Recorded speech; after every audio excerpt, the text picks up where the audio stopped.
It's a great time to be a developer. I'm excited to see models get better. I love looking at benchmarks, and it's neat to see how Claude is now on top. I love seeing what people build. So much is happening so quickly. Great time to be a builder. Hey everybody, welcome to another episode of Coding in Context, the podcast where we dive into the latest AI trends, chat with key figures in the developer community, and share tips on boosting developer productivity. I'm your host, Mason Williams, and I'm super excited about today's episode. Today, we're diving into a pretty interesting topic in the AI world, kind of how AI is regionally based and moving it closer to the end user. It's all about cutting down the latency, making everything more efficient, processing all of that data that keeps growing exponentially every single year now. So we'll explore what AI at the edge is, what it's being used, where it's being used, and some of the cool innovations that our guests here are going to talk about. So I'm thrilled to introduce two amazing guests. First, we have Jim Bennett, head of Developer Advocacy at Pieces. You know, Jim's a familiar face around here. He was with us last episode where we talked about building DevRel teams. If you missed that episode, I definitely recommend go checking it out. But welcome back, Jim. Thank you. Great to be here. And joining us for the first time is Lizzie. She's a developer advocate at Cloudflare. And she's been doing really amazing stuff with AI and going to share a ton of insights with us. So really excited to have you here.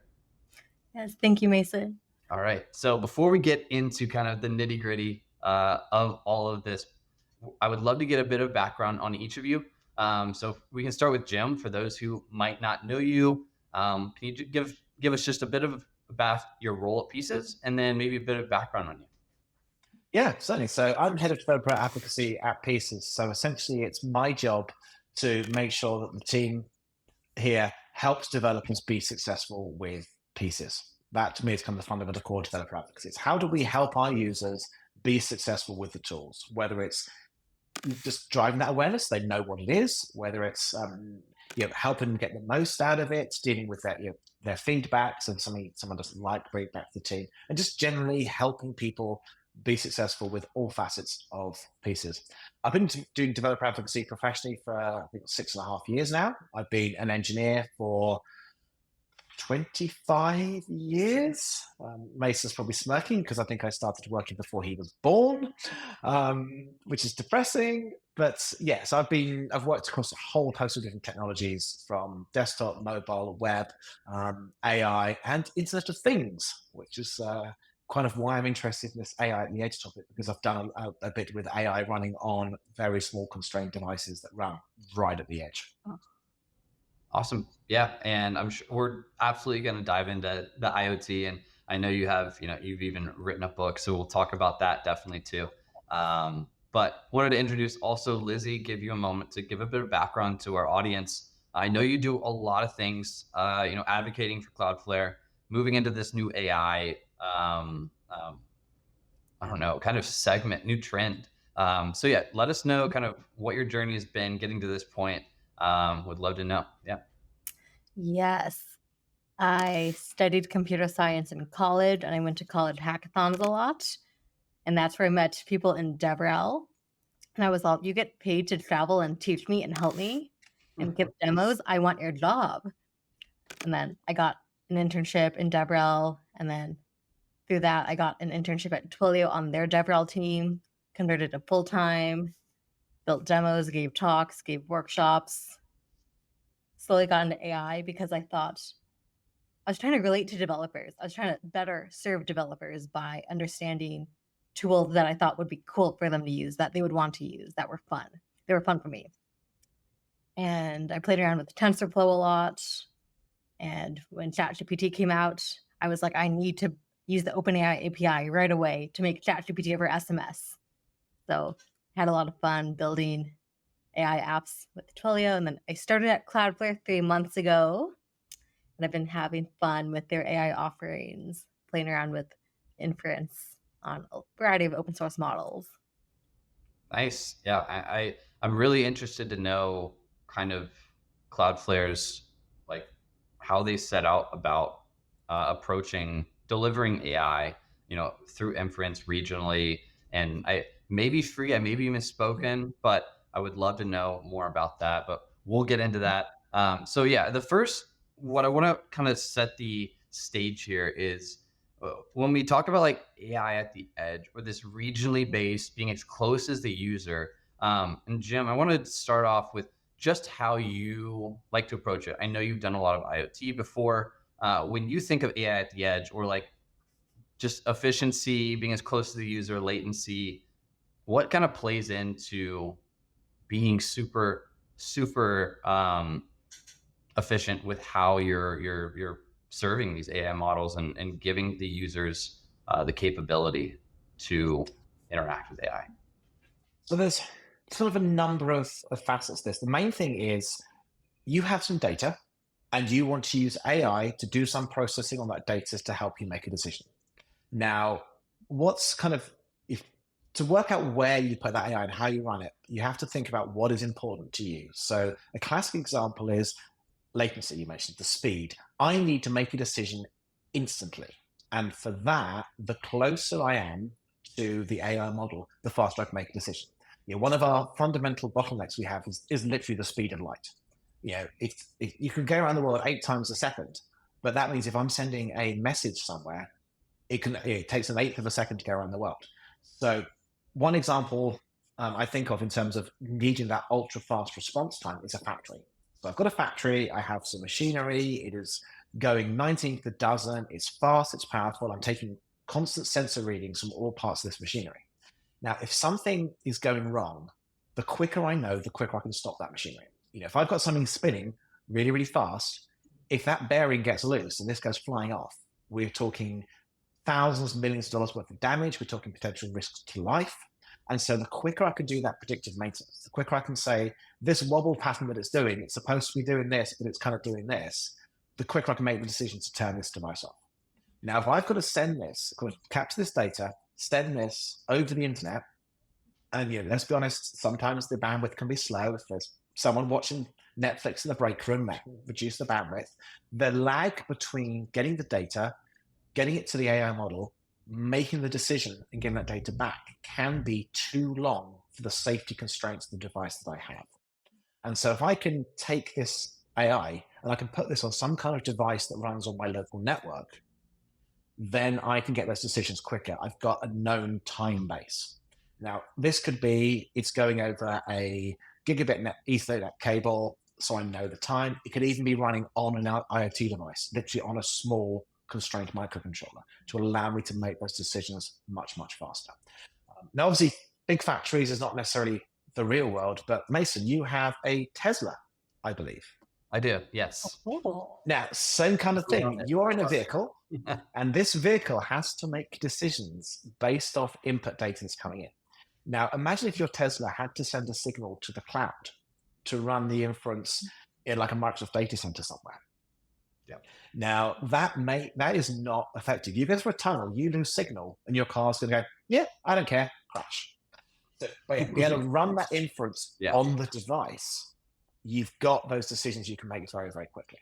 And so when we think about the edge, the angle I personally take, I know this is going to be different from you, the angle I personally take is I'm running this on constrained devices right next to the sensors that are detecting data. And so I leverage the cloud as my training platform. That is where I train my models. Once they're trained, I deploy those right to the device so that I can then get that I'm close to where I am. So latency is the biggest thing. Power is a big thing as well. If I've got a machine with lots of sensors on it and I want to make decisions, if I can run the AI model on a microcontroller that can run for 3 years on a coin cell battery, I don't have to worry about adding extra power and the power consumption of my AI models or where I have to do it, which is great if I'm deploying in remote scenarios. I want to put a submersible under the sea. I can't have a whole load of extension cables going down underwater to necessarily power these. I want to just slap something on the side. Or I've got a space rocket. I want to slap sensors on the outside of it. Or I'm working in an oil rig or in the middle of the desert, any kind of constrained environment. Wildlife tracking. I want to run an AI model to listen for poachers around an elephant. I can't plug an elephant into the mains. So if I when I think about the power consumption, if I can put a constrained device on a collar on an elephant, I can then run the AI model, do the detection that I need, and only connect to like a wide area network if the AI model says yes. I detect a poacher. So the latency, power is probably the two biggest things.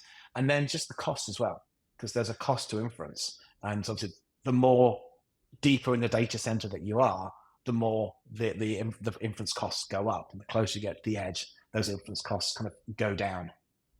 Whether it's because you're running on your own hardware or you're running on dedicated edge-based hardware that's much cheaper than your standard commercial clouds. Yeah, those are amazing points. And my brain's firing on all different cylinders, so many ideas. I wanted to, before I go to Lizzie and kind of get her thoughts on just, all of that, what Jim just said. Interesting because so I had speaking of my Tesla, yes, I love my Tesla. I had a long road trip down to Georgia and we go through the mountains and you lose signal completely. And I was talking to my brother who was in the car and I was like, this can't possibly, for a lot of other reasons, but because we don't have signal now, this can't possibly be running in the cloud. But then it was like, we took a step back. It was like, wait, no, why are we thinking about that? If it's having to make split-second decisions and it's going to rely on pinging back and forth to a satellite through LTE, that's just not, there's no way, one, it would never get approved by the FDA, or not the FDA, the whoever, the Department of Transportation. But yeah, it just never get approved. So bringing that to local, it's a lot of what we do at Pieces, right? Bringing models locally that are smaller, being able to run everything on device. That is where kind of technology has to go. And I want to get into, kind of NVIDIA's role in this afterwards. But Lizzie, what are your thoughts on that? Kind of approaching efficiency, latency, all the things that Jim mentioned. Maybe what do you think is most important, or how do you kind of approach it? I have not much to add because that was very comprehensive.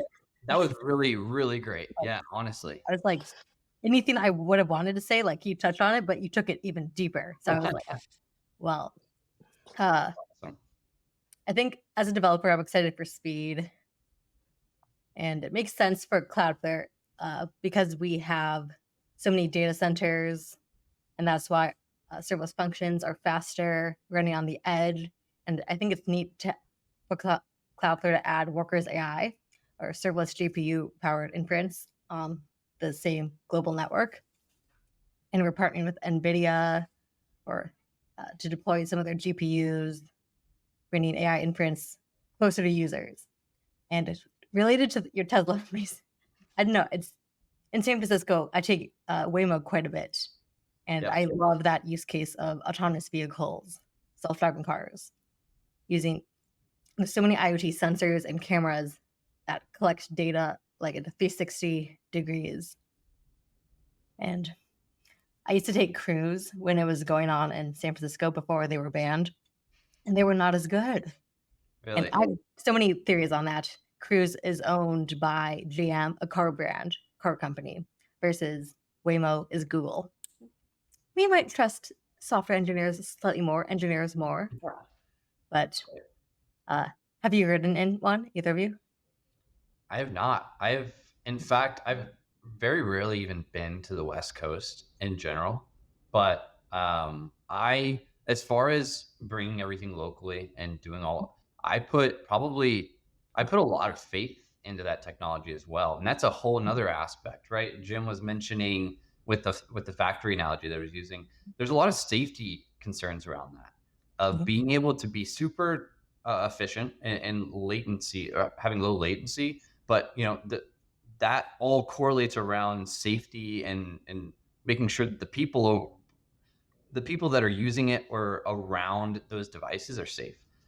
So I think that is something that I just immediately went to. I was like, I probably put way too much faith in my car driving itself, but it's enough for me to, obviously I'm still paying attention, but it's enough for me to be able to kind of step back and actually enjoy driving. So it kind of pulls out these other experiences that you don't necessarily have, or it pulls out these efficiencies that you didn't think you could have. Maybe before you had, security guards watching everywhere, but now you have cameras and on-premise models that kind of secure your entire factory or whatever. But it's super interesting when you bring this super, it's still very, very new technology, but when you bring it from the cloud all the way down to these devices, so much more potential is unlocked immediately. And that goes across so many different industries, from farming to obviously, cars, automobiles, even flying. They've been using autopilot for a long time now, but now they're even having completely electric flights with Archer, which is really cool company. But no, it's super cool. And also just robotics as well. I know there was a recent robotics launch with a company called Figure. They released a new robot, and they're working with NVIDIA and OpenAI and all these massive companies that have been around, but seemingly just appeared within the last 5 years and become mainstream. I had an NVIDIA GPU for my gaming computer, but now it's all about being able to take those GPUs and train models to do super important things to our life. So it's interesting getting to our next point about the industry kind of impact that this has. And so when you look at someone like NVIDIA, maybe they're partnering with, Cloudflare and their inference, bringing that technology closer to the end user. I would love to, Lizzie, what's your perspective on the kind of going forward as far as those large hardware companies like NVIDIA, like AMD, like Intel? What are your perspectives on how they can better support bringing it closer to the user? Is that them obviously making this technology smaller and more form factor? Is it making it more available, more cheap? I think maybe it's all of those combined. I think all of the above, increasing access. And I know NVIDIA's they acquired a French startup a few weeks ago. And I think that's a good way to they increase access to GPUs. I think GPUs are still pretty expensive for some. And I know another startup that they were denied access to GPUs. So then they made a startup to increase access to GPUs for indie developers, because not just Google, Meta should have access to good hardware. And I think it makes sense for companies to partner with hardware companies. Like Cloudflare's been partnering with NVIDIA, Microsoft, Hugging Face for models, Meta for models.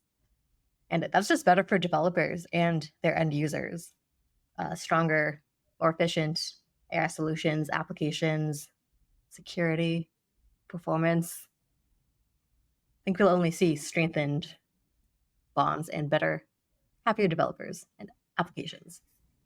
Yeah. And Jim, any thoughts on that? I like the strengthening of the bonds, and that kind of leads me to open source and how Meta's taking a big stance on open source models. Maybe Jim, you have a few thoughts around that. How OpenAI is not so open these days. Any thoughts there?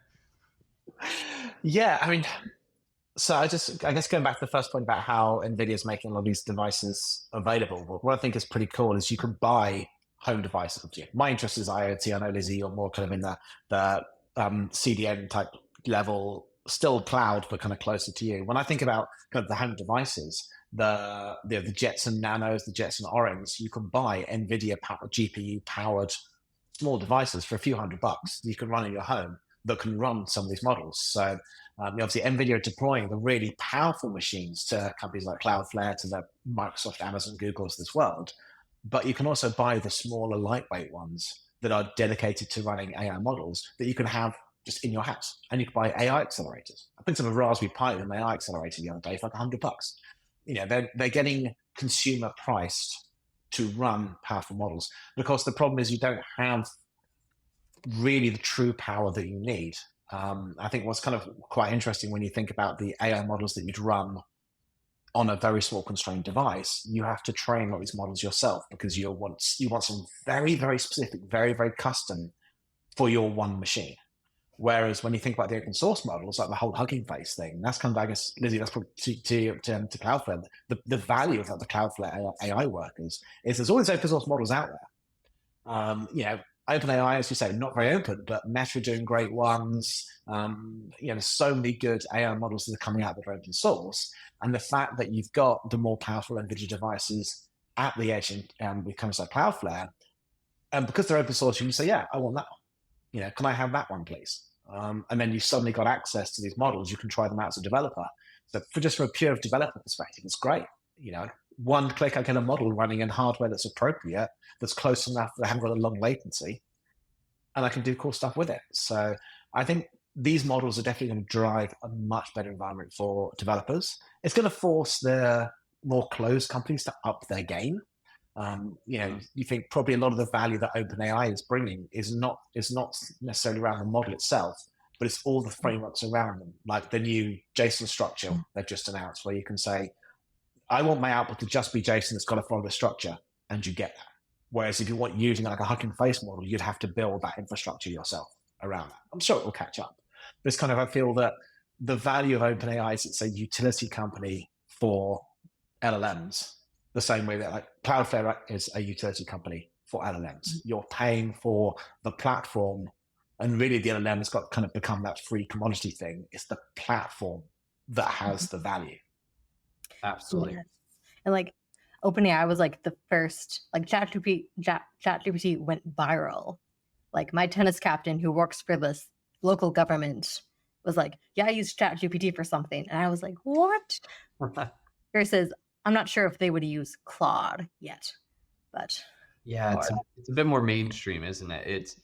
I like to think of like, especially like when you look at startups in general, if you can have a startup that becomes a verb or an action, like Google it, Bing it, I'm going to get an Uber.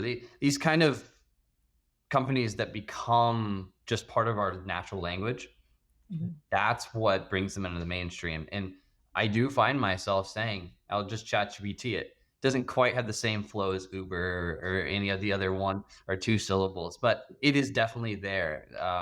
Even my rest of my family really isn't that technical, but they use ChatGPT all the time. And so that is where I think a tool like ChatGPT, I was just watching a video, and I think that, I don't want to be misquote here, but I'm pretty sure they've raised over $10 billion. And this year alone, they will spend $7 billion, OpenAI themselves, training GPT-5. And that's an incredible amount of money. Incredible. And so, yeah, it's great that they're doing it and they can bring that value down to the user. Yeah. Yeah, that whole $10 billion raise. So Microsoft themselves committed $10 billion to OpenAI, which was interesting because that was about the time they laid off 10,000 people. So, it was like, thanks, I've lost my job, so you can pay OpenAI. Definitely, yes, lots of not happy people towards the OpenAI when that happened. Yeah. But yes, it's the amount of money they need is just ridiculous for training. The amount of energy they are burning is uncomfortable. Yes, uncomfortable is a good word. Yeah. Well, I'd love to, I know we've been talking about a lot of, honestly, just advice for people, but I'd love to get each of your advice for people trying to, maybe Jim, you're kind of more these small personal devices that people can get into. I know I think honestly, it was from you bringing it up that I bought that Raspberry Pi. I've been playing around with it. I need to check out that hardware accelerator, or AI accelerator that you bought. That'd be super cool. But yeah, I mean, we can start with Jim. As far as like tips, maybe tools, frameworks that you have come across or use, on your own when you're tinkering around or doing side projects or anything like that. Are there any kind of tips or tricks that you can kind of share? Yeah, I mean, for those interested in the microcontroller side of the fence, so those who like writing C++ code to run on the teeny tiny constrained devices, as always, I've got to give a shout out to Edge Impulse.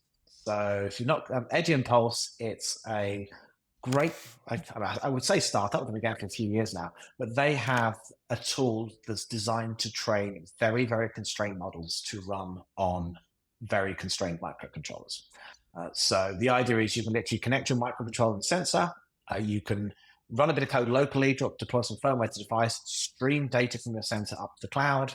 put together your AI, your model, how you want to train it, what values you're interested in, label your data, classify everything, click build, it will train the model, and then will spit you out either like an Arduino library or some raw C++ code or an STM32 library. Just literally spits out the binary you can then run on your device to do that AI model. So you think about that kind of predictive maintenance idea of, I've got this machine, it's supposed to do this, this is a good thing, if it does that, is a bad thing. Pick a microcontroller, send the data to Edge Impulse, train, deploy, done. It's absolutely amazing. Absolutely love this tool. I've used it so much for building weird things like I was trying to replicate the kind of Apple Watch where it goes, oh, you're having a walk or you're doing a row. Same idea. It's if I'm walking, it picks up one thing. If I'm rowing, it picks up a different motion.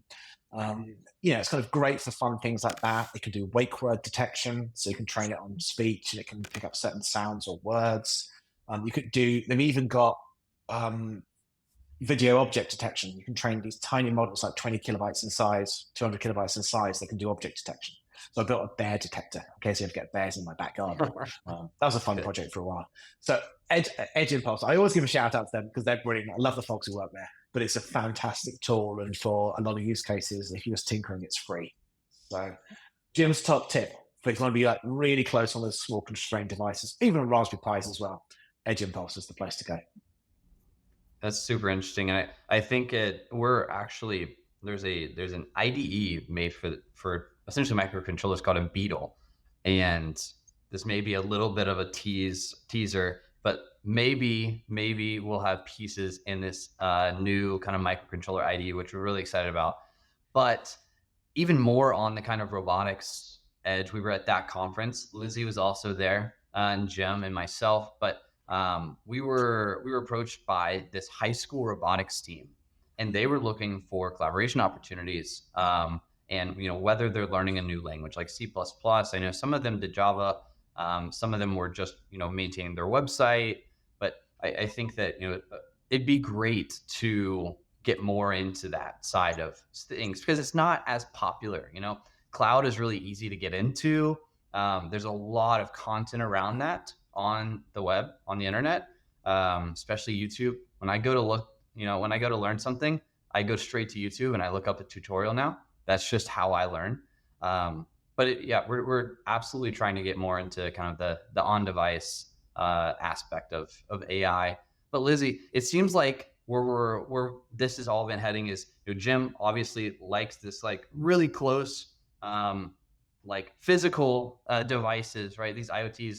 But maybe you're a bit more on kind of these distributed networks that are more regionally based.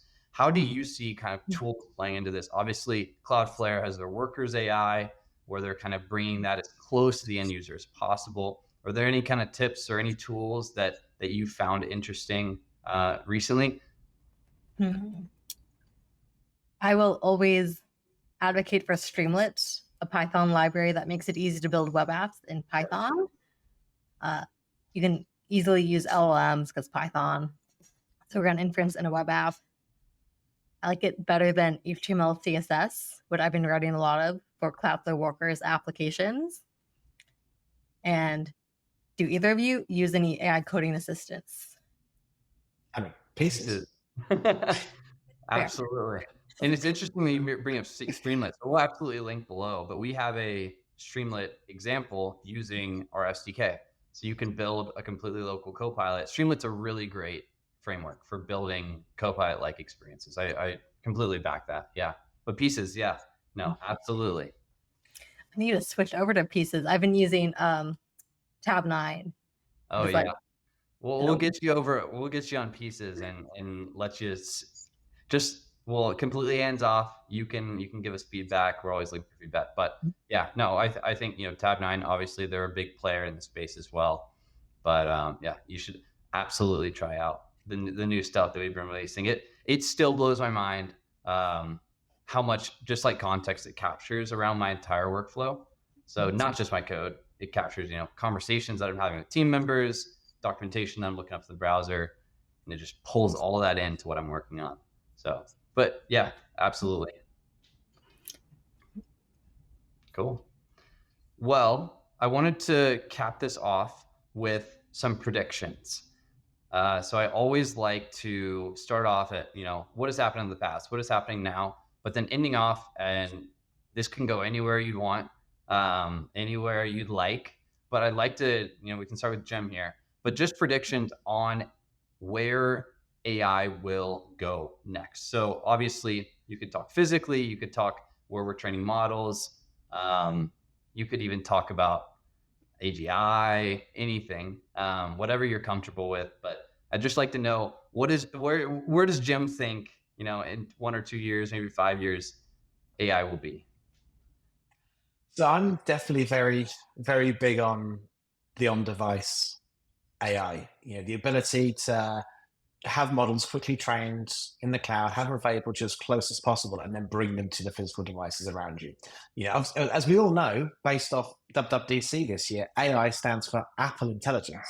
you That's know, right. but yeah, we're thinking about. I've got an Apple Watch. This has got AI running on it because it's the text, the motions that I do, and can work out the different workouts I'm doing, things like that. My phone has got AI on it. My headphones have got AI on it. As we're getting more and more powerful on devices, and we're thinking about new hardware, we're not just the Intel idea of let's try and defeat Moore's law and make the processor faster, faster, faster, faster, faster. We are thinking about AI focused hardware that runs on whether it's an NPU on your laptop or desktop machine, or whether it's another AI focused system on a chip that runs on a small device. We're going to be bringing a lot more of this AI to your person.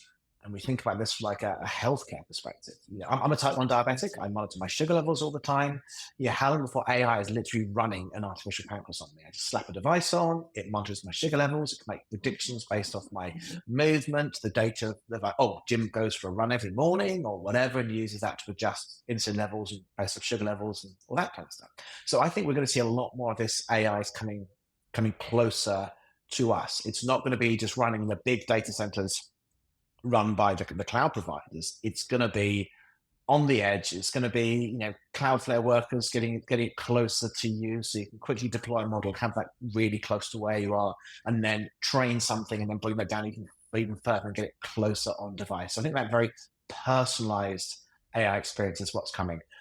Whether we'll get a Jarvis at any point soon, for those who've watched Iron Man, and this idea of this, I think we kind of got that with the, I don't want to say the A word in case anyone who's watching this has got one in the room, but we have those Echo devices, we have the various other smart speakers where we're trying to bring this ubiquitous computing, ubiquitous AI all around us. And that's, I think, where it's going to go, because selling AI to developers gets you this amount of money. Selling AI to consumers, which is a much bigger group, gets you this amount of money. So I think that kind of just that economies of scale will drive a lot more consumer AI usage. Yeah, absolutely. Lizzie, any predictions in your world of AI that you're thinking about? You had some really interesting insights, I think. Like, I haven't thought of the consumer. Like, I've seen some viral AI wearables and I kind of laugh at them, as some other people I know on Twitter have. It's like, I don't need an AI friend, but I personally am excited. It's a great time to be a builder. It's a great time to be a developer. I think we can all call ourselves AI engineers because it's so easy to use models now, like with an API call, with a few lines of code. I'm excited to see models get better. I love looking at benchmarks, and it's neat to see how Claude is now on top, dethroning GPT. Uh, just like, I love seeing what people build. And I'm not sure if I have any predictions, because predictions that I have had, I'm like, well, did not come true. That's right. It's so much is happening so quickly. It's kind of like exciting. Great time to be a builder. Yeah. Actually, curious about you saying about building, because you recently were involved in a hackathon where you built some very cool projects to kind of help out people accessing local government resources. So is that kind of where you see building is going to empower more people? Not it enable us to build more apps to solve more problems for the general public. I'd love if you could dive into that a bit. I think so. I think with the rise of AI tools, like using APIs to run LLMs, it's a lot easier to solve civic tech, to solve environmental problems, as you were mentioning, some like agriculture, maybe improved traffic. And I think during the pandemic, a lot of software engineers, some of my friends who work in tech, were like, we don't just want to code for ourselves, code for our jobs. I think there's so many problems to fix in local governments, in the federal government, and there's a lot of data. So I think AI can solve a lot of problems. That was a good question about government. And I think government, I'm all over the place. I'm just like, but government, a lot of other industries are slower. I feel like they're a bit more behind in tech. So I think AI can help accelerate progress there, help speed up processes for getting permits approved, call centers, long wait times, automate help desks. Yeah, I feel that absolutely. With these kind of larger, more legacy industries, they're always slower movers, and because they just have such a foothold on essentially consumers at the end of the day, government obviously, but you think of like industries like insurance or automotive. Automotive's obviously a little bit more in the limelight these days, but yeah, you're absolutely right. They're a little slow movers, but bringing this to the individual allows everyone to kind of get involved to bring those up to speed. But I do have one prediction. I think Jim brought it up a little bit about how it's more personalized, bringing it locally. I think that Mark Zuckerberg had a talk with Jensen. I forget his last name, but the NVIDIA CEO. He had a talk with him at SIGGRAPH, which is a conference all about computer vision and all the different things that NVIDIA is kind of core around. But he talked about how, especially in the creator economy, everyone's going to need to have their own AI agent. And I think that everyone will eventually have this kind of quote unquote sidekick that will be, a second version of them in some way, maybe even multiple that are, made for specific things. But that's where I kind of see all of this going, whether it's all local on device being used for specific use cases there, whether it's in the cloud for, support, responding to people. I think that, the agents, if you will, I think that's going to really start to take off as people start to realize the power of, being able to combine different types of, obviously LLMs, but then again, task-oriented LLMs that can actually get things done rather than kind of help you out with your homework or things like that. So with all that said, I think this was awesome. Thank you again, Jim, for being here. Thank you especially for Lizzie taking the time out of your day. We talked about AI at the edge, if you will. How can we bring AI closer to the user, closer to the person who it's going to be most helpful to, whether that's in automotive, whether that's, bringing down local devices to build, little robots or sensors. It's super, super interesting. And I'm really excited to see where that side of the world will go. But I once again, I'll encourage you, if you have not seen these previous episodes, go ahead and check them out. We had one on just building pieces, which is really great. And then another one on building DevRel teams. So definitely go check these out. And upcoming next will be all about Pieces open source. So a little teaser there, but super interesting episode. Again, thank you, Jim. Thank you, Lizzie. This has been amazing. And I'll catch you next time. Thanks. Thanks, Nathan. Thanks, Jim. Thank you. Bye-bye.